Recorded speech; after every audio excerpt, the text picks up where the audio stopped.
Halo, selamat pagi para mahasiswa.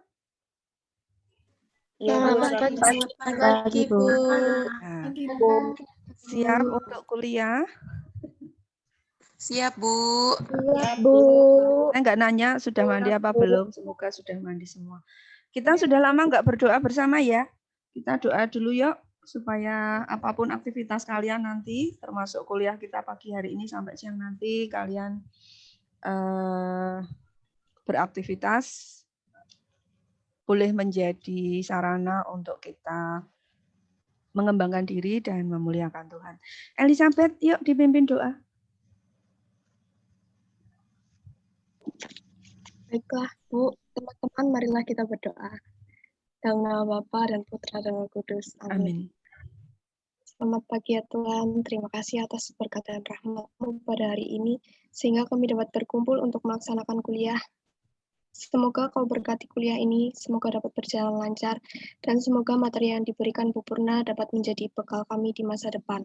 Terima kasih ya Tuhan. Amin. Bapa kami yang ada di surga, dimuliakan datanglah kerajaan-Mu, jadilah kehendak-Mu di atas bumi seperti di dalam surga.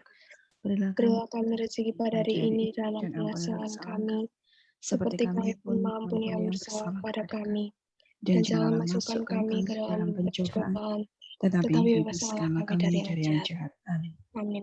Dalam nama Bapa dan Putra dan Roh Kudus. Amin. Amin. Terima kasih Elizabeth. Para mahasiswa, untuk pertemuan ketiga bersama Bu Purna ini nanti ada 2 materi yang akan kita bahas, yaitu metabolisme kolesterol dan biosintesis asam lemak. Untuk metabolisme kolesterol sudah saya upload PPT dan penjelasannya dalam video pembelajaran. Sedangkan untuk biosintesis asam lemak baru PPT-nya saja. Nanti Bu Purna akan menjelaskan secara langsung dalam forum Zoom meeting pada pagi hari ini. Apakah sudah diakses semua yang saya unggah? Sudah, Bu. Oke. Sudah dipelajari? Sudah, Bu. Ya. Ada kesulitan memahami, terutama yang kolesterol dulu, metabolisme kolesterol. Kita diskusikan untuk metabolisme kolesterol kalau memang masih ada yang belum dipahami. Untuk membantu, saya buka lagi ya materi PowerPoint-nya.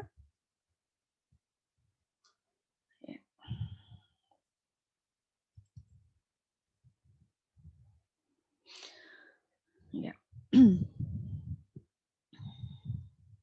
Beberapa poin penting yang mungkin perlu saya beri penekanan bahwa kolesterol itu tidak selalu berkonotasi negatif karena juga dibutuhkan untuk membran sel, untuk prekursor pembentukan berbagai hormon steroid, untuk pembentukan garam empedu, gitu ya.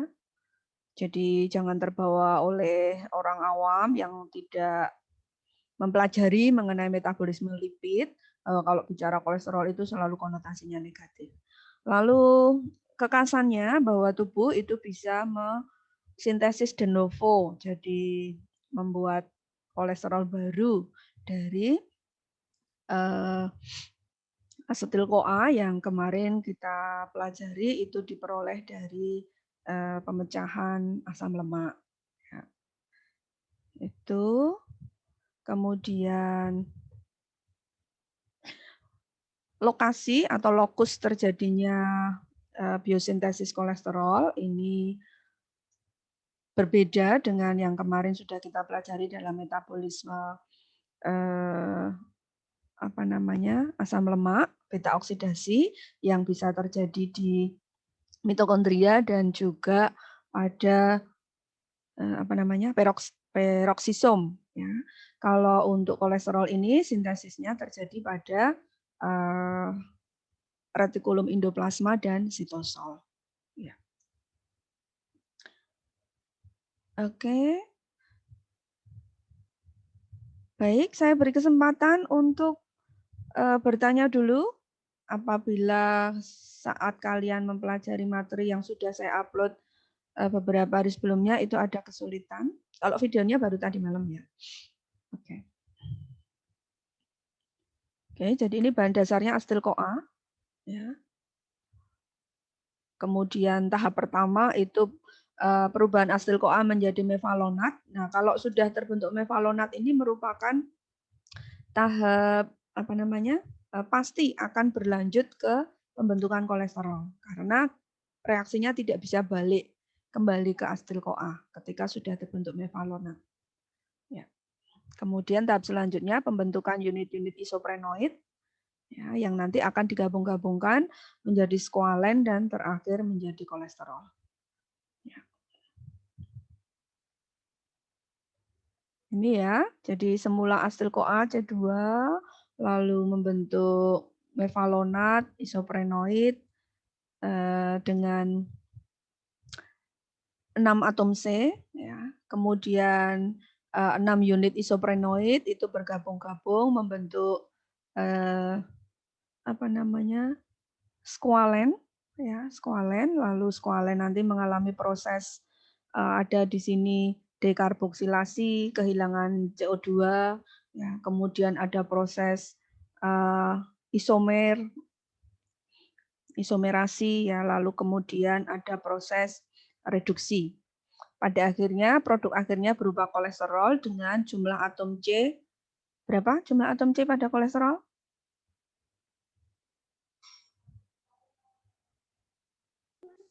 27. 27, betul ya, 27. Mengapa? Tadi kan awalnya ada isoprenoid yang C6, jumlahnya 6 kan harusnya 36 ya. Tapi ingat di sini ada proses-proses dekarboksilasi, kehilangan atom C yang terlepas bersama oksigen dalam bentuk CO2 ya.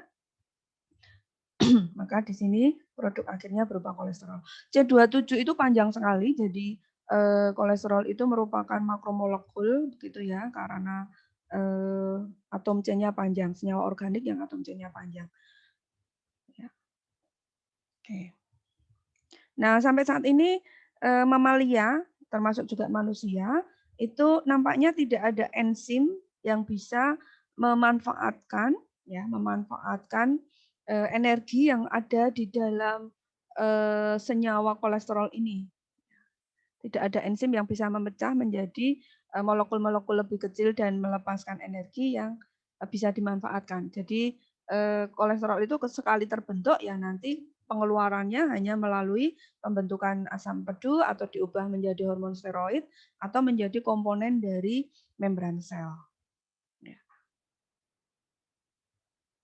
Ini tahap pertama adalah biosintesis mevalonat. Ya. Kalian perhatikan di sini atom karbonnya semuanya itu berasal dari asetil-CoA. Hanya tahap-tahapnya ini ada yang diberi warna merah dan hitam sebagai tahap awal. 2 asetil-CoA membentuk asetoasetil koenzim A. Ya. Kemudian melepaskan satu gugus koenzim A, tapi juga mengikat satu asetil-CoA lagi membentuk hidroksimetilglutaril atau HMG koenzim A, lalu mengalami reduksi, akhirnya terbentuk mevalonat dengan melepaskan satu gugus koenzim A. Ini mevalonat. Ya. Jadi ini merupakan tahap tahap komitmen ya, atau komitmen step begitu. Ketika terbentuk mevalonat pasti akan berlanjut pada pembentukan kolesterol. Ini unit isoprenoid. Jadi tadi dari mevalonat itu mengalami fosforilasi, ya. Kemudian terbentuk isopentanil pirofosfat. Fosforilasi artinya mengikat fosfat. Ya, maka di sini nama senyawanya menjadi isopentanil. Ya, jadi C-nya 5. Penta, ya. Ini gugus samping pirofosfat. Oh sorry, ya ini C-nya 5. Oke, lalu ini 6 unit isoprenoid membentuk squalen, ya. Di dalamnya ada proses kondensasi karena penggabungan unit-unit itu supaya dapat saling bergabung maka harus ada proses pelepasan air, ya. 3 unit isoprenoid membentuk farnesil difosfat. yang chain-nya 15, baru kemudian 2 molekul farnesil ini membentuk skualen dengan mengalami kondensasi atau pelepasan molekul air. Ya, ini prosesnya. Nah, skualen ini strukturnya masih terbuka, belum terbentuk inti sterol, apa namanya? Jadi sebetulnya strukturnya belum terbentuk cincin. Ya. Baru nanti tahap berikutnya itu pembentukan cincin melalui proses oksidasi dengan melibatkan enzim oksidoskualen lanosterol siklase. Nah, ini siklase ini cycle ya, pembentukan cincin atau struktur tertutup. Kalau ini strukturnya terbuka. Oksido artinya di sini terjadi proses oksidasi. Kemudian oksidasinya apa? Dari skualen menjadi lanosterol dan diikuti proses penutupan cincin. Oke. Oke. Jadi proses pembentukan struktur tertutup atau cincin tadi ya, melibatkan proses ini oksidasi, lalu juga pemindahan gugus yaitu gugus metil, ya, lalu diikuti dengan penutupan cincin, ya, dan pemindahan ikatan rangkap. Oke. Ini lanosterol. Nah, dari struktur lanosterol ini kemudian sebentar. Oh, sorry. Ya. Mengalami proses ini pelepasan satu gugus karboksilat ya. Lalu terus ada proses isomerasi. Ada proses isomerasi, kemudian oksidasi melibatkan pengikatan atom oksigen, kemudian mengalami proses reduksi, baru terbentuk kolesterol. Oke, nih ya ini bedanya apa? Kalian tahu nggak? Sebetulnya hanya di sini ya. Di sini ada ikatan rangkap, di sini mengalami reduksi, lalu ikatan rangkapnya hilang. Ya. Oke, itu. Nah, pada grafik ini kalian bisa lihat keterkaitan antara metabolisme lipid yang sudah kita bahas sebelumnya, yaitu terutama beta oksidasi, lalu pembentukan keton bodies, dan sekarang kaitannya dengan metabolisme atau biosintesis kolesterol. Juga ada kaitannya dengan siklus Krebs. Senyawa apa namanya, titik temunya apa, yaitu asetil CoA. Jadi asetil CoA ini nanti pada materi terakhir mengenai lipid kita akan membahas juga menjadi prekursor atau bahan utama untuk sintesis asam lemak dengan esterifikasi gliserol menjadi triasil gliserol atau trigliserida. Dan proses sebaliknya, trigliserida itu oleh enzim lipase dipecah menjadi asam lemak bebas dan gliserol, kemudian mengalami beta oksidasi, produk akhirnya adalah asetil CoA. Kemarin pada kondisi tertentu, misalnya kondisi fasting atau puasa atau kondisi diabetes mellitus yang tidak terkendali, asetil CoA ini akan terbentuk keton bodies yang berlebihan. Lalu dari senyawa yang sama, asetil CoA, ini akan menjadi prekursor atau bahan untuk sintesis kolesterol. Ya. Asetil CoA bereaksi dengan oksaloasetat masuk siklus Krebs. Ya. Titik temunya ada di senyawa asetil CoA ini. Demikian resume untuk metabolisme kolesterol, semoga bisa dipahami atau ada pertanyaan silakan.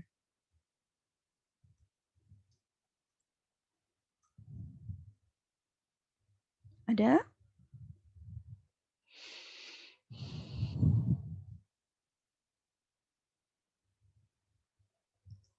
Silakan bisa langsung di-unmute dan menyampaikan pertanyaan atau hal-hal yang perlu didiskusikan kalau ada. Pernah minum ya?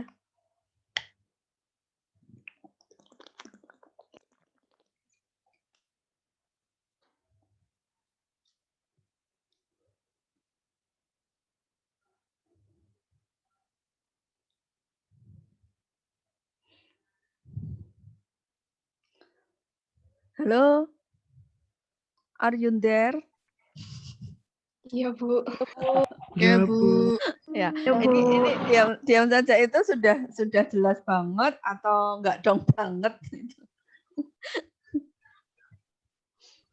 Silakan berkomentar atau apalah untuk menunjukkan ada tanda-tanda kehidupan. Yuk, silakan kalau ada pertanyaan.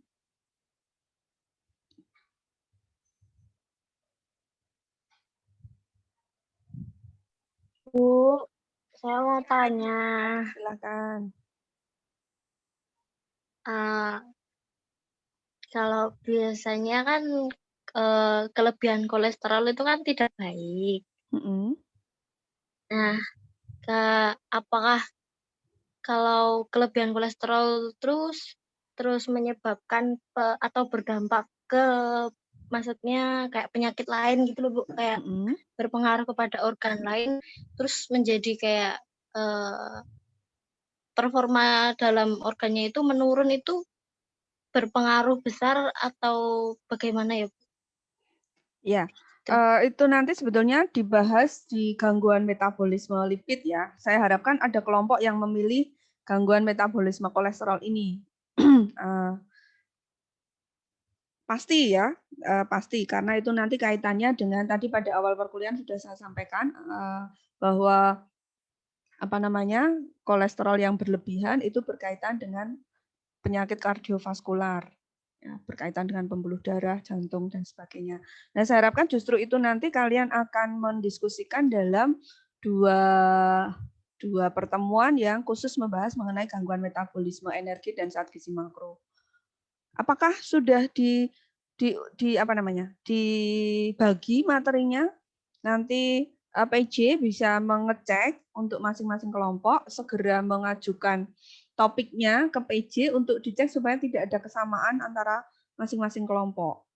Nah, dalam gangguan metabolisme lipid yang dua kelompok itu, mungkin baik kalau salah satunya memilih topik ini. Nanti kita akan diskusikan mendalam ke sana. Kemudian untuk materinya sendiri nanti kalian akan mempelajari pada semester berikutnya, ada patofisiologi, ada dietetika, ada dietetika, terutama penyakit degeneratif. Begitu, Amelia. Ya. Lalu sebetulnya kita itu tidak butuh kolesterol dari asupan. Kalau dari asupan itu sebetulnya nggak butuh karena tubuh bisa mensintesis de novo tadi, ya, untuk memenuhi kebutuhan-kebutuhan baik sebagai membran lipid atau lipid membran untuk kebutuhan sintesis hormon, ya, maupun untuk membantu metabolisme vitamin D atau sintesis vitamin D. Begitu. Nah, karena sebetulnya tubuh bisa membuat sendiri, biasanya kadar berlebihannya itu dari asupan makanan. Kalau tubuh sejauh berfungsi normal, sintesisnya kan biasanya sesuai dengan kebutuhan, gitu ya. Gitu, Amel. Baik Ibu, terima kasih. Ya, kaitannya dengan penyakit kardiovaskular ya. Nanti kita punya banyak kesempatan untuk diskusi itu. Kalian menyusun makalah, mempresentasikan, dan kita diskusi di situ. Oke? Oke Bu. Baik, Oke. Bu. Baik, Bu. Ada lagi? Bu, saya. Siapa ya? Suster? Iya, Bu. Oke. Suster bisa agak keras suaranya atau soundnya Oh, dibesarkan? iya. Udah keras, Bu. Oke. Apakah untuk kolesterol itu juga mempunyai fungsi untuk menghangatkan tubuh ya, Bu? Menghangatkan? Menghangatkan tubuh. Tubuh? Karena, iya. Oh.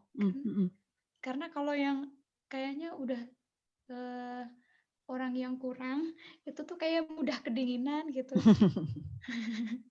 Ya, kalau beda dengan deposit lemak ya, kolesterol itu kan tidak disimpan secara khusus di jaringan adipose begitu, tetapi ada di pembuluh darah, Suster. Jadi Kalau kaitannya dengan tadi mempertahankan suhu, saya kira tidak ada. Tidak ada. Iya, Bu. Iya, Bu. Kalau yang berkaitan dengan itu lemak cadangan yang disimpan di jaringan adipos.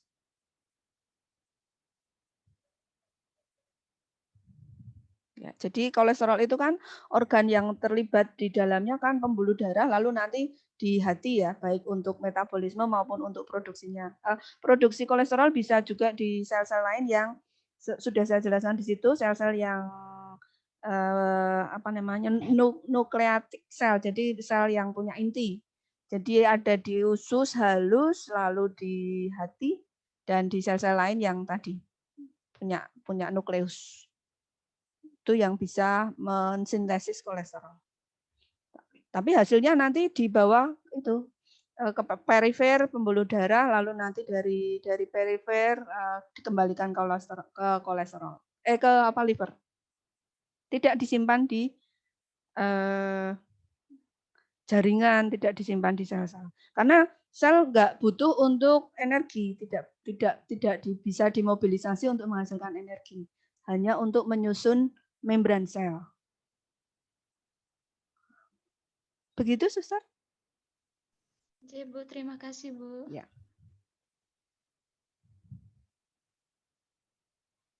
Masih ada?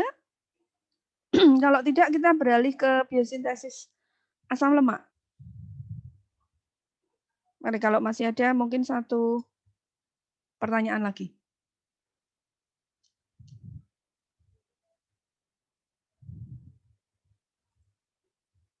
Tidak ada? Tidak, Ibu. Oke. Kalau tidak, saya akan beralih ke biosintesis asam lemak. Materinya juga sudah saya unggah berupa PPT.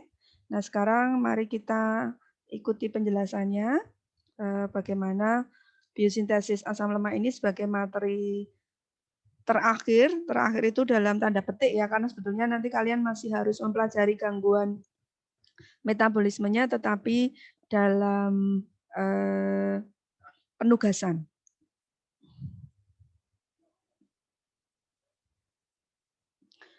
Ya, pendahuluan. Kalau dilihat dari prosesnya, bisa disebut bahwa sintesis asam lemak itu merupakan kebalikan dari beta oksidasi. Dalam hal apa? Dalam hal bahwa dua karbon dari asetat itu diikatkan satu sama lain begitu, membentuk rantai genap dan jenuh. Ya, to form even chain saturated fatty acid. Jadi setiap dua atom karbon dari asetat itu digabung-gabungkan membentuk rantai panjang, jumlahnya genap karena dari dua-dua ya, dan jenuh. Ya, ikatan antar atom chain-nya itu jenuh. Namun kalau secara detail tetap ada perbedaan prinsipial antara beta oksidasi dan sintesis asam lemak ini. Bedanya di mana? Yang pertama di lokusnya. Kalau beta oksidasi itu terjadi di matriks mitokondria, atau kalau asam lemaknya itu sangat panjang itu ada di peroksisom. Sedangkan sintesis asam lemak itu terjadi di sitoplasma atau sitosol. Kemudian pada metabolisme atau pada beta oksidasi itu tahap pertama ada proses aktivasi dengan mengikat koenzim A, ya, supaya nanti bisa masuk ke membran mitokondria. Ya. Kalau pada sintesis asam lemak itu ada asil carrier protein, jadi ada struktur protein yang akan membawa asil, gugus asil, gugus asam lemak ini. Kemudian perbedaan yang lain adalah serangkaian enzim yang terkait, yang itu ada dalam bentuk kompleks. Jadi ada 7 ya, ada 7 jenis enzim dalam proses sintesis asam lemak ini, dan masing-masing enzim itu spesifik. Nah, ini bedanya. Jadi meskipun sepertinya hanya proses kebalikan dari beta oksidasi, tetapi enzim yang terlibat itu berbeda. Karena kita tahu salah satu sifat enzim adalah spesifisitas. Jadi satu enzim itu hanya mengkatalisis satu jenis reaksi saja di dalam proses metabolisme. Jadi tidak hanya yang satu ke kanan, satu ke kiri prosesnya gitu ya, kebalikan itu tidak, tetapi di sini melibatkan serangkaian enzim yang sungguh berbeda dengan enzim yang digunakan untuk proses beta oksidasi. Kemudian sintesis asam lemak juga melibatkan penggunaan NADPH. Ini berbeda karena kalau pada beta oksidasi itu koenzim yang terlibat itu adalah FAD, flavin adenin dinukleotida. Ya. Kemudian secara energetika itu berkaitan dengan hidrolisis ATP. Karena ini proses sintesis itu proses yang membutuhkan energi. Kalau beta oksidasi itu adalah proses pelepasan energi. Pemecahan menjadi rantai pendek disertai dengan pelepasan energi. Kalau sintesis asam lemak itu proses pembentukan molekul yang lebih kompleks, lebih besar, disertai dengan penggunaan sejumlah energi berupa ATP. Ini diagramatik perbedaan antara apa namanya? Sorry.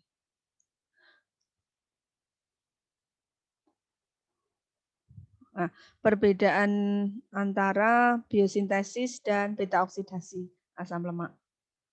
Ini terjadi di mitokondria kalau beta oksidasi, kemudian koenzim A itu menjadi pembawa gugus asil, kemudian FAD itu menjadi elektron akseptor, penerima elektron, sehingga berubah dari FAD menjadi FADH2, flavin adenin dinukleotida yang mengikat dua atom hidrogen.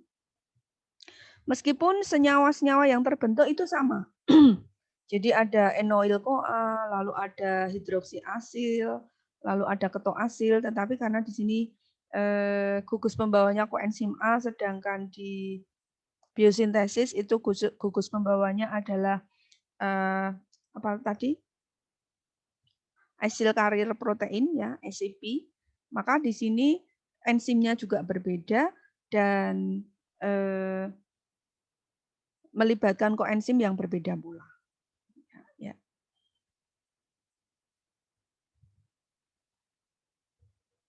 Ya. Kemudian lokusnya tadi bukan di mitokondria. Kalau mitokondria itu beta oksidasi ya. Semua reaksi pembentukan asam lemak itu terjadi di sitosol atau sitoplasma, bukan di matriks. Hanya masalahnya asetil-CoA yang merupakan bahan dasar sintesis asam lemak itu dibuat atau dihasilkan di dalam mitokondria dan tidak dengan mudah tidak bisa dikeluarkan ke sitosol begitu saja melalui membran dalam dari mitokondria ini. Maka di sini diperlukan proses dan pembawa atau diperlukan reaksi untuk bisa mengeluarkan asetil-CoA itu dari mitokondria menuju sitosol. Maka di sini ada proses yang disebut sebagai siklus piruvat malat. Ya, siklus piruvat malat. Siklus ini digunakan untuk bisa mengeluarkan gugus asetil tadi dari mitokondria ke sitosol. Dan secara simultan menyediakan NADPH dari NADH yang nanti akan digunakan untuk proses selanjutnya. Bagaimana siklus piruvat malat ini terjadi? Pertama-tama itu adalah penggabungan asetil-CoA pada oksaloasetat. Ini dua senyawa ini ada pada siklus Krebs semua ya. Juga menjadi reaksi inisiasi pada proses pada siklus TCA.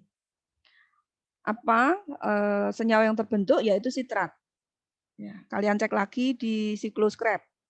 Ya, asetil-CoA bergabung dengan oksaloasetat membentuk sitrat. Nah, sitrat ini dengan mudah ditransportkan keluar dari mitokondria menggunakan cotransporter. Ya. Nah, setelah ada di luar matriks mitokondria, sitratnya lalu melepaskan asetil-CoA dan oksaloasetat. Jadi dipecah lagi. Nah, karena proses ini memerlukan ATP sebagai sumber energi. Proses pelepasan asetil-CoA menjadi proses pelepasan asetil-CoA dari sitrat bersamaan dengan melepaskan oksaloasetat. Kemudian dengan proses tadi, maka sekarang asetil-CoA sudah ada di sitosol untuk nanti siap masuk ke dalam pathway pembentukan asam lemak. Hanya masalahnya, lalu di dalam mitokondria, keberadaan oksaloasetatnya itu harus dikembalikan lagi, diregenerasi lagi. Ya. Nah, prosesnya oksaloasetat yang ada di sitosol yang dikeluarkan bersama-sama dengan asetil-CoA tadi, itu lalu didehidrogenasi, kemudian membentuk malat. Kemudian malat dioksidasi menjadi pirufat. Nah, pirufat ini lalu masuk lagi ke matriks mitokondria untuk nanti bisa membentuk oksaloasetat. Ini gambarnya ya. Jadi di dalam matriks mitokondria asetil-CoA berikatan dengan oksaloasetat membentuk sitrat, lalu sitrat dengan pembawa itu dikeluarkan ke sitosol. Sitrat lalu melepaskan asetil-CoA yang siap digunakan untuk biosintesis asam lemak, sedangkan oksaloasetatnya kemudian mengalami dehidrogenasi menjadi malat, malat mengalami ini dekarboksilasi menjadi pirufat, lalu pirufatnya masuk lagi ke matriks mitokondria dan melanjutkan proses seperti semula. Oke. Ini gambaran lebih lanjut bagaimana tadi senyawa-senyawa yang terlibat di dalam proses untuk menghasilkan asetil-CoA dan mengeluarkannya dari matriks mitokondria untuk bisa siap disintesis menjadi asam lemak. Ya. Pirufat masuk, keluar berupa sitrat, sitrat melepaskan asetil-CoA dan oksaloasetat, oksaloasetat menjadi malat, menjadi pirufat, masuk lagi. Pirufat juga bisa dihasilkan dari glikolisis ya, karena pirufat itu merupakan produk akhir dari glikolisis, dan ini terjadi di sitosol. Baru nanti kalau pirufat ini diubah menjadi asetil-CoA di dalam mitokondria, itu lalu melanjutkan proses siklus Krebs. Ya. Nah, sitrat tadi melepaskan oksaloasetat dan asetil-CoA. Asetil-CoA-nya siap untuk disintesis menjadi asam lemak.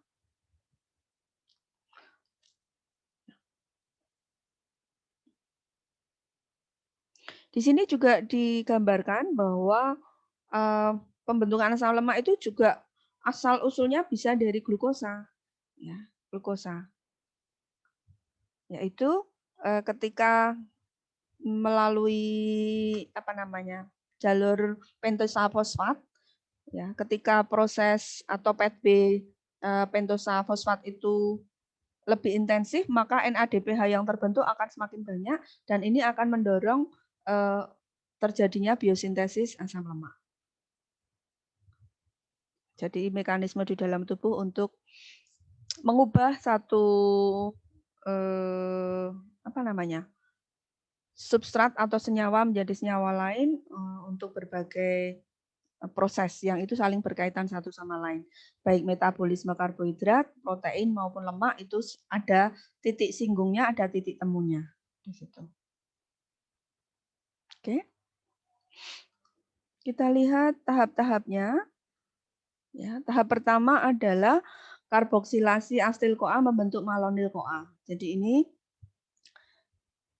ada proses tahap awal untuk sintesis asam lemak ini, yaitu pembentukan malonil-CoA dari asetil-CoA. Di sini melibatkan biotin carrier protein ya, biotin carrier protein dan melibatkan enzim biotin karboksilase sehingga biotin carrier protein ini bisa mengikat ini karbonat, lalu nanti siap untuk ditempelkan ke asetil-CoA melalui proses karboksilasi membentuk malonyl-CoA. Nah, lalu biotin carrier proteinnya dilepaskan lagi untuk nanti bisa berperan pada proses karboksilasi berikutnya. Ya. Perlu dicatat bahwa di sini sudah memerlukan energi untuk proses karboksilasi asetil-CoA menjadi malonyl-CoA ini ekuivalen dengan 1 molekul ATP yang dibutuhkan. Maaf.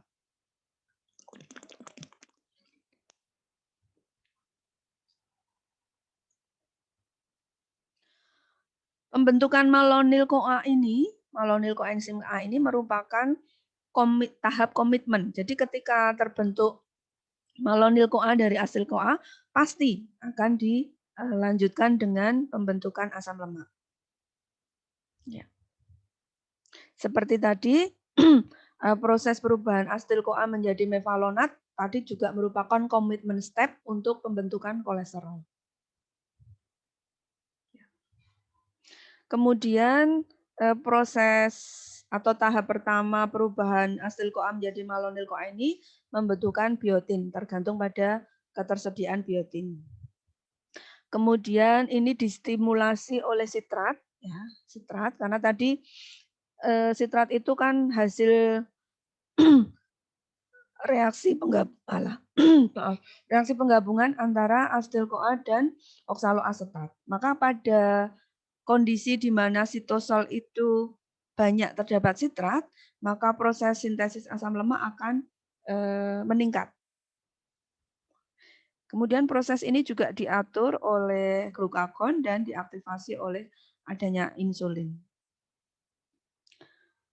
Kita lanjutkan tahap kedua, ya, yaitu pemindahan malonyl-CoA ke asil karier protein. Jadi ini dibutuhkan protein pembawa yang lain yang dinamakan ACP atau asil karier protein. Ya, di sini bisa dilihat gugus malonyl tadi, molekul malonyl ya, itu ditempelkan ke asil karier protein pada gugus SH atau gugus sulfhidril ini. Jadi malonyl-CoA itu diikat oleh asil karier protein pada gugus SH, gugus sulfhidril. Ya. Nah, setelah malonyl-CoA diikat oleh asil karier protein, tahap berikutnya itu adalah perpanjangan rantai atom C pada gugus asil. Dan ini melibatkan 4 tahap sendiri. Jadi tahap elongasi atau perpanjangan rantai atom C itu ada 4 tahapnya.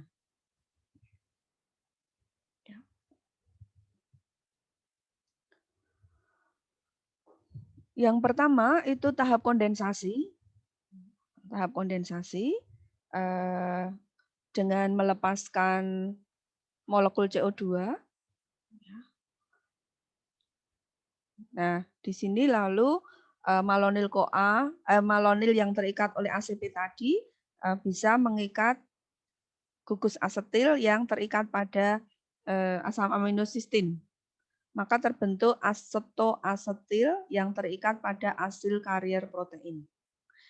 Dicermati warna merah dan biru ini ya, ini merupakan sumber atom C-nya itu dari mana.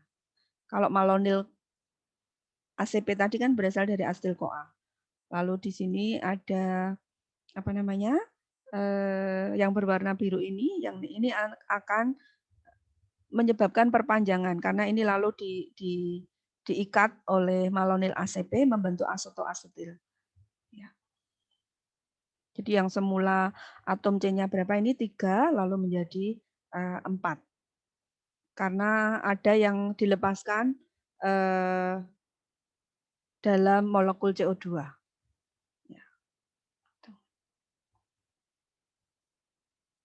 Kemudian untuk tahap 2-4 dari tahap elongasi tadi itu betul-betul kebalikan dari proses beta oksidasi. Ya.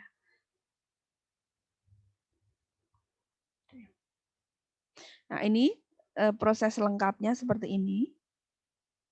Ya. Jadi dari asetil-CoA oleh aktivitas asetil-CoA karboksilase itu mengikat CO2 menjadi malonil-CoA. Kemudian ada proses pengikatan malonil-CoA oleh asil karier protein.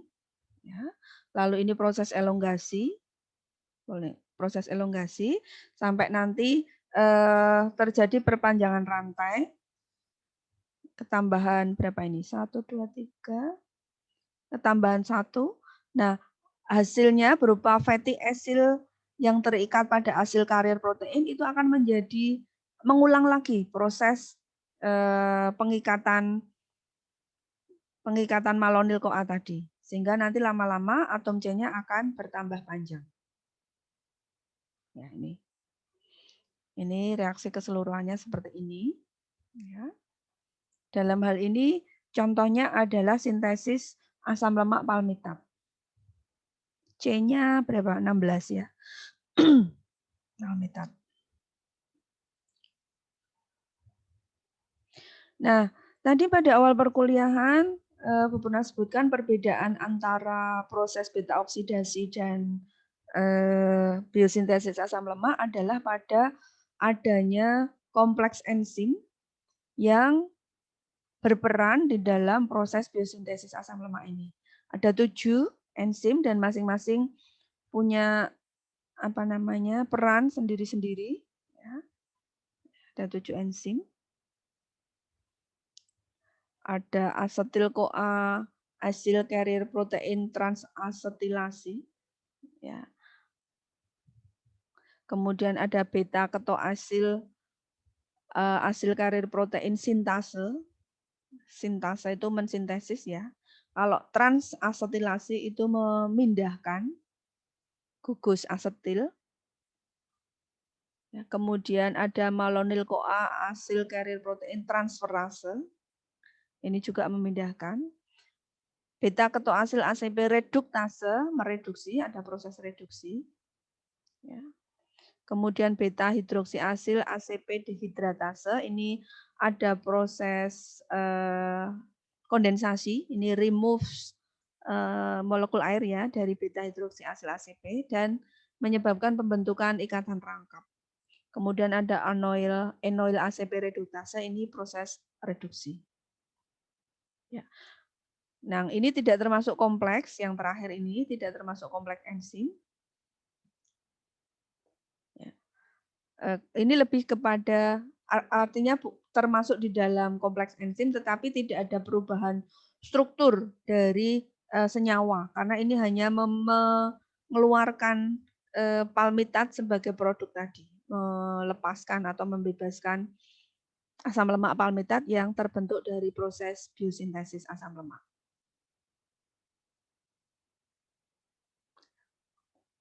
Oke. Ini ada hitungan perhitungan atau summary-nya ya. Summary-nya termasuk berapa ATP yang digunakan, ya. Berapa jumlah asetil-CoA yang dipakai.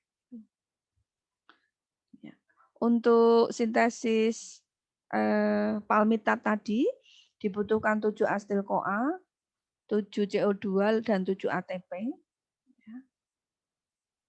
Hasilnya berupa palmitat, lalu ada 14 NADP, ada koenzim A, air, dan 7 ADP. Jadi ini ATP yang digunakan tadi melepaskan energi, lalu ada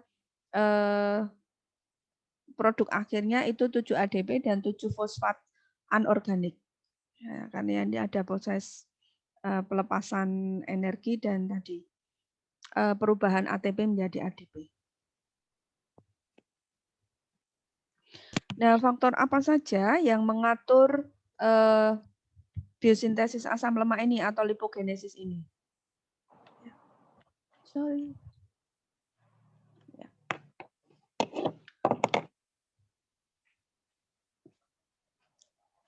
regulasi yang mengatur proses lipogenesis, ya, ini berkaitan dengan enzim asetil-CoA karboksilase. Pada jangka pendek itu agen yang mengatur adalah insulin dan glukagon. Insulin bersifat menstimulasi, sedangkan glukagon bersifat menghambat lipogenesis.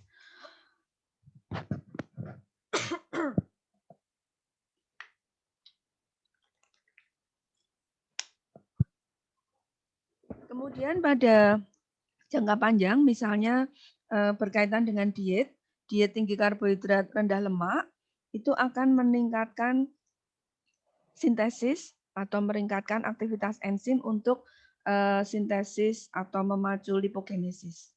Sedangkan diet tinggi lemak itu akan menurunkan aktivitas enzimnya. Kondisi puasa juga akan menurunkan aktivitas enzim sintesis asam lemak ini.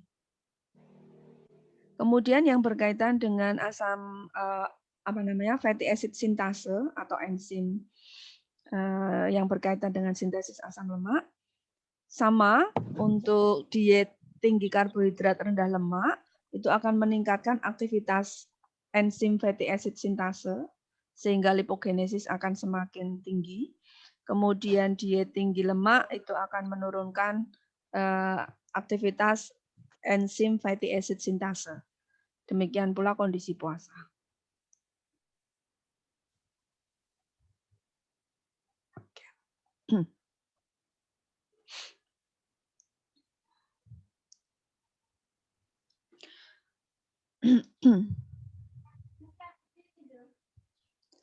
Bang Bayo. Ya, ada yang ingin bertanya?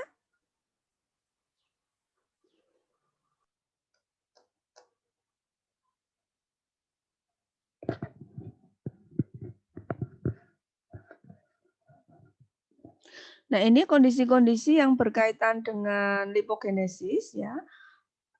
Peningkatan aktivitas enzim glukokinase di liver itu juga akan meningkatkan metabolisme glukosa sehingga akan mengurangi ketersediaan prekursor asam lemak.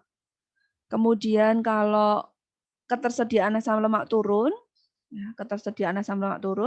maka akan menurunkan penghambatan lipogenesis. Artinya lipogenesisnya akan semakin intensif kalau ketersediaan asam lemaknya rendah. Kemudian aktivasi enzim asetil-CoA karboksilase itu akan meningkatkan produksi malonil-CoA. Nah, tadi kita sudah tahu bahwa pembentukan malonil-CoA itu adalah komitmen step untuk sintesis asam lemak. Maka kalau enzim asetil-CoA karboksilase itu meningkat, maka sintesis asam lemak juga meningkat. Kemudian ini tadi sudah Bu Purna sampaikan, meningkatnya jalur pentosa fosfat itu akan menghasilkan sejumlah besar NADPH dan NADPH ini akan mendorong sintesis lemak.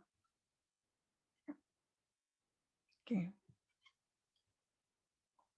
Kemudian diet hiperkalorik yang tinggi karbohidrat, tinggi protein tapi rendah lemak itu akan menyediakan prekursor untuk sintesis lemak.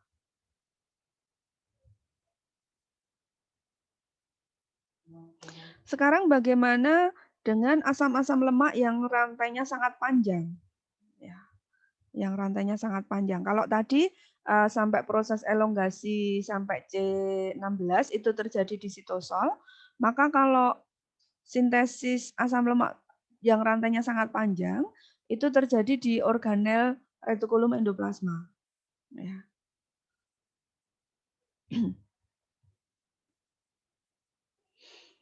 Prosesnya sebetulnya hampir sama, hanya perbedaannya pada lokusnya, ya, lokusnya. Nah, kalau lokus itu biasanya kaitannya dengan ketersediaan enzim apa yang ada di situ.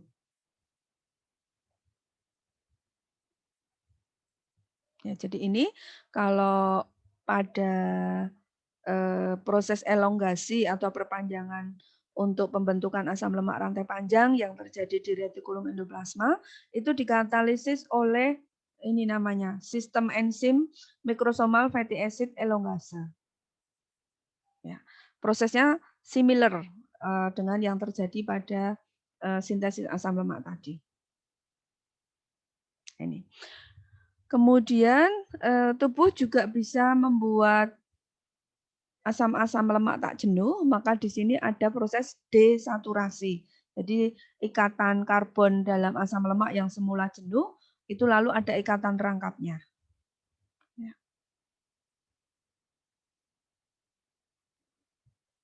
Nah, proses ini juga terjadi pada organel retikulum endoplasmik, ya, yang ada di liver dan jaringan adipos. Jadi perubahan asam lemak jenuh menjadi tak jenuh, yang punya ikatan rangkap itu terjadi pada retikulum endoplasma yang ada di liver dan jaringan adipos. Ya, ini perbedaan organel mitokondria, lalu retikulum endoplasma, dan di luarnya ini ada sitosol. Ya, sitosol. Glikolisis terjadi di sitosol, tetapi ketika sudah proses TCA, siklus Krebs, pirufat masuk ke mitokondria, di sana terjadi proses siklus TCA. Kemudian beta oksidasi juga terjadi di mitokondria, dihasilkan asetil CoA, lalu tadi melalui pirufat malat sistem tadi dikeluarkan, lalu asetil CoA-nya siap untuk proses biosintesis asam lemak yang itu juga terjadi di sitosol. Kemudian kalau akan ada proses elongasi membentuk asam lemak rantai panjang dan asam lemak tak jenuh, maka organel yang terlibat adalah retikulum endoplasma.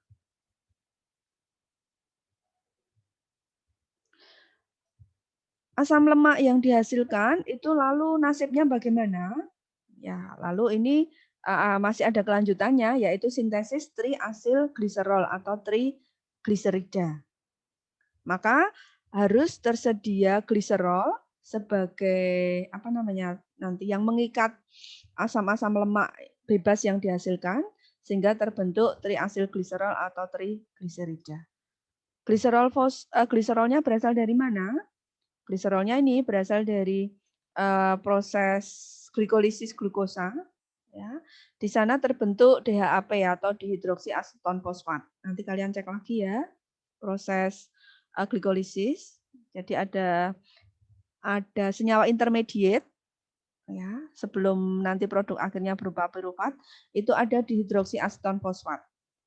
Nah, dihidroksiaseton fosfat ini mengalami dihidrogenasi atau melepaskan satu ion hidrogen membentuk gliserol 3-fosfat. Nah, gliserol 3-fosfat ini selanjutnya akan melepaskan gugus fosfatnya lalu terbentuk gliserol. Proses perubahan dihidroksiaseton fosfat menjadi gliserol 3-fosfat itu bisa terjadi di liver maupun jaringan adiposa. Tetapi perubahan gliserol 3-fosfat menjadi gliserol itu hanya terjadi pada liver. Nah, gliserol ini selanjutnya dapat digunakan untuk mengikat asam-asam lemak tadi melalui proses esterifikasi. Ya, ini bagannya dari mana asal-usul gliserol yang bisa mengikat asam lemak hasil biosintesis tadi menjadi triasilgliserol. Ya, jadi ada dihidroksiaseton fosfat atau bisa langsung dari gliserol mengikat apa namanya mengalami fosforilasi menjadi gliserol 3-fosfat. Kemudian mengikat satu asam lemak menjadi monoasil gliserol 3-fosfat. Mengikat lagi satu asam lemak menjadi 1,2-diasilgliserol, lalu satu lagi asam lemak yang diikat, maka produknya adalah triasilgliserol.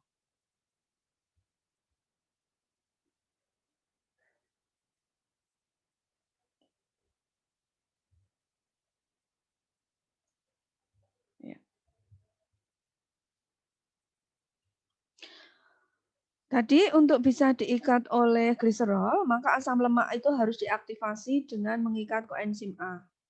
Lalu ada enzim yang berperan yaitu asil-CoA sintetase. Lalu baru asam lemak itu bisa berikatan dengan gliserol melalui proses esterifikasi tadi setelah diaktifasi oleh asil-CoA sintetase.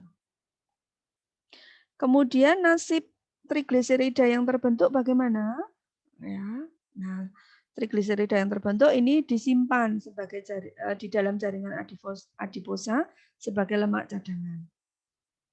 Kemudian kalau trigliserida di liver itu dikeluarkan dalam bentuk lipoprotein, partikel lipoprotein yang disebut sebagai VLDL, very low density lipoprotein, dan disekresikan ke pembuluh darah dan jaringan periferal, lalu dibawa ke jaringan periferal. Kalian kemarin sudah membahas jenis-jenis lipoprotein ya, ada chylomicron, ada VLDL, ada LDL, ada intermediate ya, LDL, dan ada HDL. Nah, itu fungsinya masing-masing beda. Demikian yang bisa Bu Purna sampaikan untuk menjelaskan materi PPT biosintesis asam lemak. Ya. Silakan kalau ada yang ingin didiskusikan, ditanyakan. Jadi pahami betul perbedaan dan persamaan antara sintesis asam lemak dan beta oksidasi ya. Itu tidak sekedar proses yang bolak-balik, tidak. Tetapi di sana melibatkan sistem enzim yang berbeda, melibatkan koenzim atau kofaktor yang juga berbeda, lalu lokusnya juga berbeda, atau tempat dapurnya dalam tanda petik itu juga berbeda.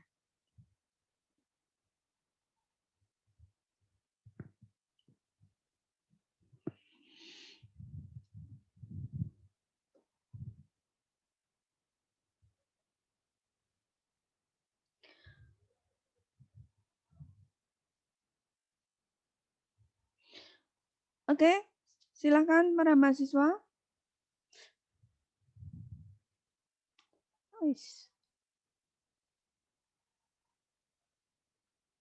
Ya. Ada yang ingin didiskusikan? Pertemuan yang akan datang kuis ya. Kuis tentang metabolisme lipid. Atau sekarang saja kuisnya? Minggu depan aja, Bu. Minggu depan saja, Bu. Minggu depan, Bu. Ajenda udah menang bae. Depan, Bu. Ditawari kuis langsung udah protes. Malah guyu. Bu Purna tidak akan menggunakan penuh sesi ini dengan Zoom ya. Karena memang sebetulnya sudah diatur untuk penggunaan Zoom itu cukup satu sesi, lalu sesi yang lain itu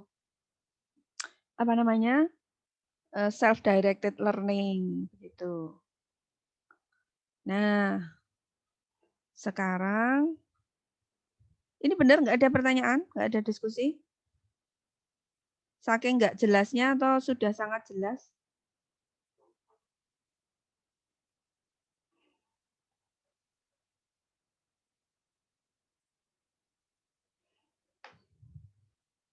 Cukup jelas sih, Bu. Cukup jelas ya. Oke.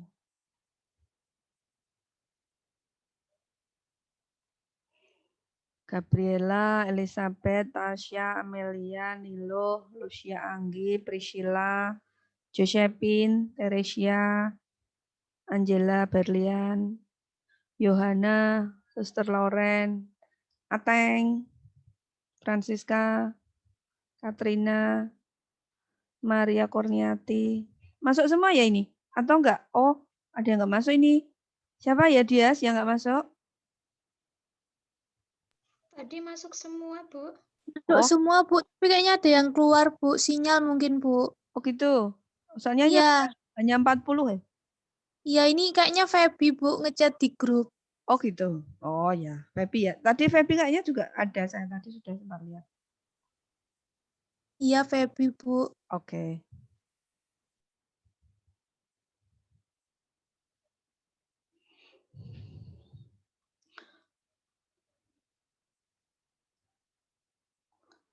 Oke, minggu depan kuis Esai ya, Esai atau MCQ?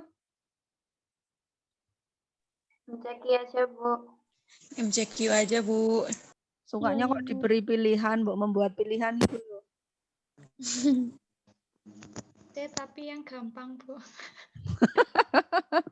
Ya udah kamu yang buat soalnya saja kalau sarannya MCQ tapi yang gampang. Apa esai tapi yang gampang tadi? Apa tadi?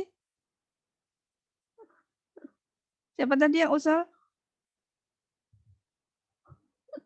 Saya, Bu. Oh, Seroren. Ya, orang itu terasah kan kalau menghadapi hal-hal sulit, toh, Suster. Kalau hanya Iya, betul, diberikan Bu. hal-hal yang mudah, Iya. ya nggak akan naik-naik kelasnya. Ya nggak? Betul, Bu. Iya.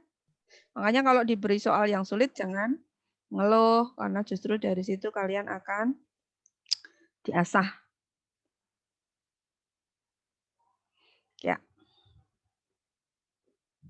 Dipelajari baik-baik, Bu Purna tidak akan membuat pertanyaan tadi buatlah apa namanya reaksi apa misalnya biosintesis atau reaksi pemecahan atau apa tidak, tetapi hal yang sifatnya prinsip dalam metabolisme itu juga harus kalian pahami, ya. Komitmen step-nya apa, lalu kondisi-kondisi yang berperan di dalam metabolisme baik katabolisme maupun anabolisme atau sintesis, ya.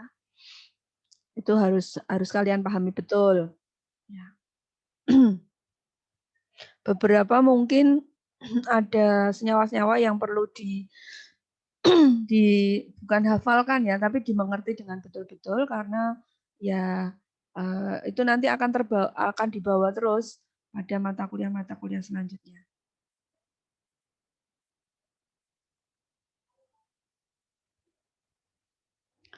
Ada yang ngecek?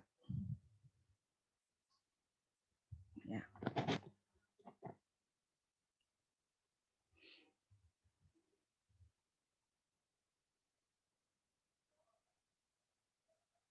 Oke, kalau tidak ada pertanyaan, ada tugas pendalaman ya. Maksudnya ini bukan tugas yang nanti akan berpengaruh pada nilai, tetapi Bu Purna ingin melihat sejauh mana kalian memahami proses metabolisme lipid ini, ya. Silakan nanti masing-masing menyusun dalam bahasa sendiri, memilih. Yang pertama bisa memilih mengenai kemarin beta oksidasi, kemudian metabolisme keton bodies, metabolisme kolesterol, dan metabolisme atau biosintesis asam lemak ini. Dalam satu paragraf singkat, bagaimana metabolisme lipid itu terjadi. Tahapnya seperti apa, ya pokoknya sejauh mana kalian memahami metabolisme lipid ini, terutama dalam biosintesis atau metabolisme berupa beta oksidasi, keton bodies, kolesterol, dan biosintesis asam lemak. Nanti saya buatkan jendelanya untuk diunggah di e-learning ya. Halo? Iya, Bu. Ya. Baik, Bu. Baik, Baik, Bu. Ya. Nanti malam atau besok pagi deadline-nya? Baik, Bu. Ya. Ya, Bu. Dias ini mewakili teman-teman, deadline-nya nanti malam atau besok? Besok, Bu. Besok. Satu paragraf aja, nggak usah panjang-panjang. Bu Purna hanya ingin melihat sejauh mana kalian memahami materi ini yang PowerPoint-nya berupa bahasa Inggris, tetapi penjelasannya toh masih dalam bahasa Indonesia. Gitu ya. Pilih salah satu aja. Jadi tentang beta oksidasi atau metabolisme keton bodies atau metabolisme kolesterol atau metabolisme biosintesis asam lemak. Nggak akan saya tentukan, silakan dipilih yang paling menarik bagi kalian. Begitu?